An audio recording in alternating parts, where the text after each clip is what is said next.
पाकिस्तान की जान आलिया खान, अस्सलाम वालेकुम। कैसे हैं आप लोग? ठीक ठाक, खैरियत से? मैं भी बिल्कुल ठीक हूँ जी। आज हमारी वर्कशॉप का सेकंड डे है और बहुत सारी नई चीज़ें या फिर बहुत सारी पुरानी चीज़ें जो कि हम चाहते थे कि रिकॉल हों तो रिकॉल होने वाली हैं। और नाश्ता हमने कर लिया, अब वर्कशॉप स्टार्ट होने वाली है। वेट कर रहे हैं सब लोग इकट्ठे हो जाएं, उसके बाद स्टार्ट करते हैं। तो हमारे साथ रहें, साथ साथ आपको रखते हैं। और ये हमारा कॉन्फ्रेंस हॉल है। वक्त की पाबंदी हम नहीं करते, जो कि शायद हमारी कमी है। हालांकि कल डिस्कस हुआ था कि वक्त की पाबंदी लाजमी है, लेकिन फिर भी अभी कुछ मेंबर्स नहीं आए। वेट कर रहे हैं उनका। 9 बजे का टाइम था लेकिन 9:30 बज गए हैं। और सर मेरे ख्याल से थोड़ा सा गुस्से में भी है। सर आप गुस्से में हैं? जो लेट आ रहे हैं तो आप उनको कोई सज़ा देंगे? मेरी खुद ही समझ जाएंगे। अच्छा चलें, ये फजल रहमान साहब हैं जो कि हमारे ट्रेनर हैं और बहुत हम्बल पर्सन हैं। अगर कोई गलती कर भी जाता है तो उसे माफ़ कर देते हैं। और सैफ सर भी लगे हुए हैं, कुछ तलाश कर रहे हैं, सर्चिंग कर रहे हैं। मैं सुबह सुबह सोच रहा था कि मैं किस तरह अपने आप को जगाऊं। आप लोगों ने लेट आके मुझे जगा दिया। सर जो लोग लेट आ रहे हैं उनके लिए भी पनिशमेंट होनी चाहिए। जो जल्दी आ गए हैं तो फजल साहब आई थिंक फैसला आखिरी वो करेंगे, ताबूत पे आखिर की वोट लगेंगे, उनका फैसला जो भी होगा आप सबको कबूल होगा। नहीं ऐसे नहीं करेंगे वो। अच्छा हाँ, कुछ ना कुछ तो करेंगे आज नहीं तो शाम तक। छुपे रुस्तम है मतलब। हाँ, होना भी चाहिए। होना भी चाहिए। वेल जी, वक्त की पाबंदी हर जगह पर ज़रूरी है, लेकिन मेरे ख्याल से हम कोई भी इवेंट हो ना तो वहाँ पे जब हम जाते हैं तो 2 बजे का मतलब होता है 4 बजे नहीं, 2 बजे का मतलब होता है 2 बजे। तो उस हवाले से जब हमने नाम लिए तो हमें ये भी पता चला कि कौन सा साथी कहाँ से है, किसने कितना काम किया है, कितने साल किया है, क्या क्या अचीवमेंट्स की है, कौन से वो जो इलाकों से, पसमानदा इलाकों से उनका ताल्लुक है। तो हमें ये सब कुछ भी क्लियर हो गया। उसके बाद हमारा ग्रुप वर्क का सेशन हुआ। उसमें 5 कैटेगरीज थी: पब्लिक, मीडिया, इस्टेब्लिशमेंट, गवर्नमेंट और जुडिशरी। ये टॉपिक्स दिए गए थे। उम्मीद है आप सब लोग बिल्कुल खैरियत से होंगे और कल का दिन आप सब लोगों का बहुत अच्छा गुजरा होगा और बहुत कुछ सीखा होगा। बीइंग जर्नलिस्ट तो हम काफ़ी सारी चीज़ों का हमें पता होता है, लेकिन इस तरह के सेमिनार्स, इस तरह के सेशंस और इस तरह ट्रेनिंग का मकसद ये होता है कि जो कुछ हमने सीखा है उसको बार बार हम रिपीट करें, उसको बार बार हम दोहराएं।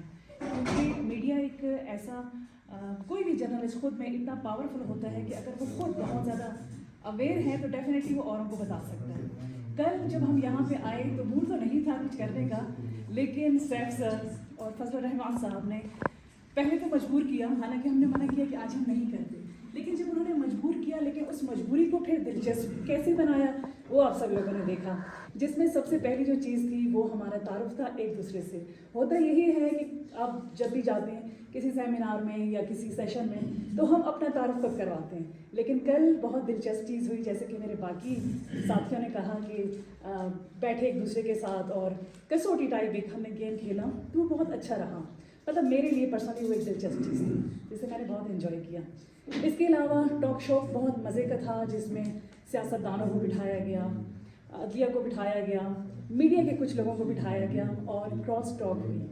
और जो हम देखते भी रहते हैं, टीवी पे देखते रहते हैं, अवाम ने सवाल किए। हम में से बहुत सारे साथी, अवाम का एक ग्रुप बनाया गया था, उन्होंने क्वेश्चंस किए, उसमें से बहुत सारी चीज़ें सामने आई हैं।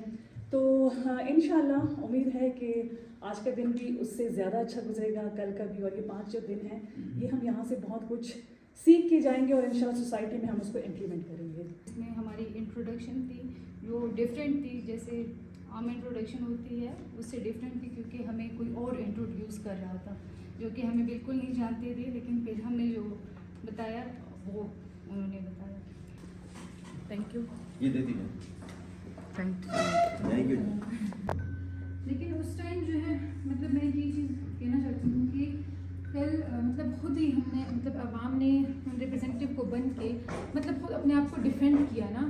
तो मतलब अगर कोई सियासत है या ब्यूरोक्रेसी है या कोई भी फील्ड है, हम अवाम ही, मतलब हम जब पढ़ते हैं तो हम ही जाते हैं ना जर्नलिज्म में आगे जाके, हम ही हुकूमत का पार्ट बनते हैं, हम ब्यूरोक्रेसी का पार्ट बनते हैं। लेकिन जब हम अवाम होते हैं तो हम उस टाइम जो है वो मजलूम होते हैं। लोग बैठे हुए थे टॉक शो में, उनसे क्वेश्चंस की, तो ये काफ़ी अच्छा इंटरेस्टिंग एक्टिविटी रहा, प्रैक्टिकल एक्टिविटी। और उसके बाद हम खाने के लिए चले गए। शुक्रिया। उसी में बैठे ना।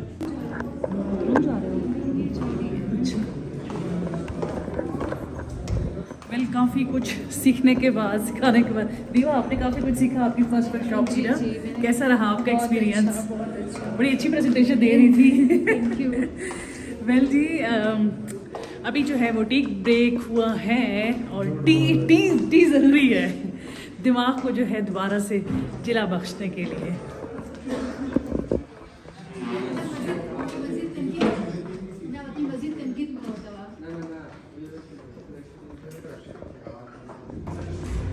और जनाब अभी मुझे टॉपिक दे दिया गया है, लेकिन जो टॉपिक दिया वो इतना खुश्क टॉपिक है, सियासत। और सियासत से तो मुझे वैसे भी दिलचस्पी नहीं है, एक सियासत और एक क्रिकेट से। इतने ये बोरिंग सब्जेक्ट्स हैं दोनों लेकिन लोगों के लिए और स्पेशली हमारे पाकिस्तानियों के लिए ये बहुत दिलचस्पी के टॉपिक्स होते हैं। लेकिन चलें, अभी हम नीचे आ गए हैं, नमाज़ वगैरह पढ़ेंगे, खाना वाना खाएंगे, तो शायद फिर दिमाग में कुछ आ जाए।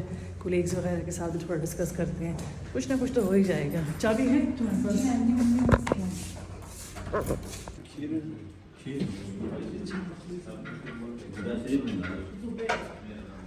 और ये हमारे भाई जो कि बहुत मोहब्बत और प्यार से खाना पेश करते हैं, आप लोगों का बहुत बहुत शुक्रिया।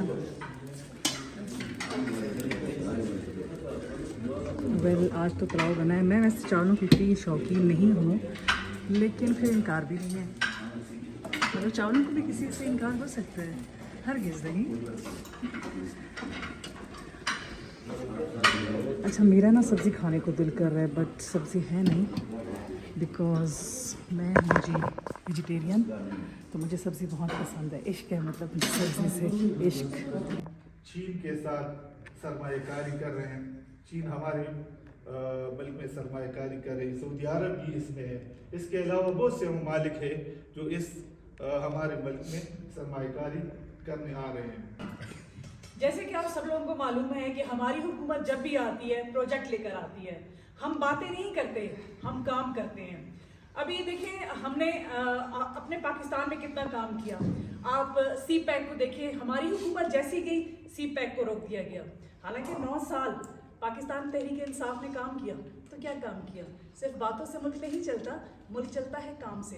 अभी जब हमारी हुकूमत आई, सबसे पहले हमने आटा सस्ता किया, जो कि पंजाब में 1900 रुपये की 20 kg की थैली मिलती है, जो कि एक जो शख्स होता है उसे जिंदा रहने के लिए आटा ही चाहिए होता है। तो नौजवानों को हमने रोज़गार दिया, नौजवानों को हमने बाइक दिया, स्कूटी दी, सस्ते कर्जे दिए, लैपटॉप दिए, इसलिए कि नौजवान जब रोज़गार में मसरूफ़ होगा तो वो चोरी चकारी मंशियात से बहुत दूर होगा। आप देखें तो हमारा नौजवान बेरोज़गार हो चुका है, और बेरोज़गारी की वजह से क्राइम जो है वो हमारे मुल्क में बहुत ज़्यादा हो गया है। पुलिस में हमने बहुत ज़्यादा रिफॉर्म्स की हैं। अगर हम पुलिस में ख़वातीन की बात करें, क्योंकि मैं खुद एक खातून हूँ, तो फिर पहले हम ख़वातीन का सोचेंगे। ख़वातीन के लिए हमने डे सेंटर कायम किए, क्योंकि जिन ख़वातीन के बच्चे छोटे होते हैं वो अपने बच्चे साथ ले जाकर और टाइम टू टाइम आके अपने बच्चे को देख सके, और जो उनकी जिम्मेदारियां हैं बीइंग मदर उसको पूरा कर सके। इसके अलावा हमारे ऊपर झूठे मुकदमात बनाए गए थे, लेकिन अदालत ने हमें बाइज्जत बरी कर दिया। हमने चलाओ हाँ इंटरनेशनल बाइज्जत बरी कर दिया। पोजीशन लीडर या हवा नहीं लग रहा था। आपको जो है आपने इंसान के हुकूक की बात कर रही थी और उसका मसाइल हल कर आप किसी जिम्मेदारी के बैकर थे कि हम इस तरह क्या कर रहे करेंगे फ्यूचर में, तो आपने बात नहीं की, आपने उल्टा डिमांड्स किए जिस तरह मांग रहे हैं लोग। Now you are the chief executive. Session के दौरान मौसम ने अचानक काया पलटी, और देखते ही देखते जहाँ पे बहुत ज़्यादा धूप थी वहाँ पे इस धूप को बादलों ने घेर लिया। बहुत खूबसूरत मौसम था और सबका दिल चाह रहा था कि बस सेशन को यहीं पे छोड़ के इन बादलों में कहीं गुम हो जाए। इस तरह के व्यू को आप अपनी आंखों से जब देखते हैं तो यूँ लगता है आप किसी और ही दुनिया में आ गए हैं, जैसे कोई जादुई सी दुनिया हो, और आप इस दुनिया के हैं ही नहीं।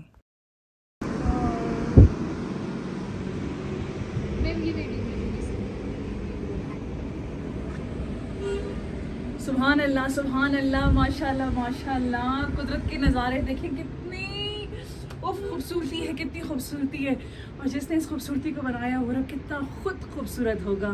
जब आप बहुत सारा काम कर लेते हैं ना तो फिर आप इन मनाजिर को देख के, इस व्यू को देख के ऐसे ही रिफ्रेश हो जाते हैं और एकदम आप में जान आ जाती है।